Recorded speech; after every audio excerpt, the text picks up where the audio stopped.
തിരുവനന്തപുരം കഠിനംകുളത്ത് വീട്ടമ്മയെ കുത്തിക്കൊലപ്പെടുത്തിയ കേസിലെ പ്രതി ജോൺസൺ പിടിയിലായി. കൊല്ലം ദളവാപുരം സ്വദേശിയായ ജോൺസനെ കോട്ടയം ചിങ്ങവനത്ത് നിന്നുമാണ് പോലീസ് പിടികൂടിയത്.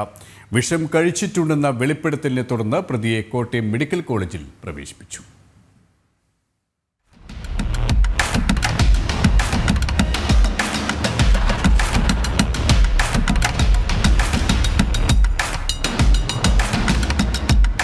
കോട്ടയം കുറിച്ചിയിലെ വീട്ടിൽ ഹോം നഴ്സായി ഒളിവിൽ കഴിയുകയായിരുന്നു പ്രതി.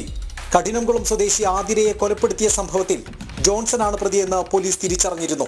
ഇതിനു പിന്നാലെ നടത്തിയ അന്വേഷണത്തിലാണ് ജോൺസൺ എവിടെയാണെന്ന് കണ്ടെത്തിയത്. ചിങ്ങവനം പോലീസ് ഇയാളെ കുറിച്ചി പഞ്ചായത്ത് ഓഫീസിന് സമീപത്തു നിന്നും പിടികൂടി. ചോദ്യം ചെയ്തപ്പോൾ വിഷം കഴിച്ചിട്ടുള്ളതായി വെളിപ്പെടുത്തി. ഉടനെ ഇയാളെ കോട്ടയം ജനറൽ ആശുപത്രിയിലും പിന്നീട് മെഡിക്കൽ കോളേജ് ആശുപത്രിയിലും പ്രവേശിപ്പിച്ചു. ഇയാൾ പോലീസിനോട് കുറ്റസമ്മതം നടത്തിയതായാണ് വിവരം. 30-കാരിയായ ആതിരയുമായി ഇൻസ്റ്റഗ്രാമിലൂടെ 1 വർഷം മുൻപാണ് ജോൺസൺ പരിചയത്തിലാകുന്നത്. നേരത്തെ യുവതി ജോൺസണുമായി പല സ്ഥലങ്ങളിലും പോയതായും പോലീസിന് വിവരം ലഭിച്ചു. തമ്മിൽ സാമ്പത്തിക ഇടപാടുമുണ്ടായിരുന്നു. യുവതിയുടെ ചിത്രങ്ങൾ കാണിച്ച് ഭീഷണിപ്പെടുത്തിയാണ് ജോൺസൺ പണം തട്ടിയിരുന്നത്.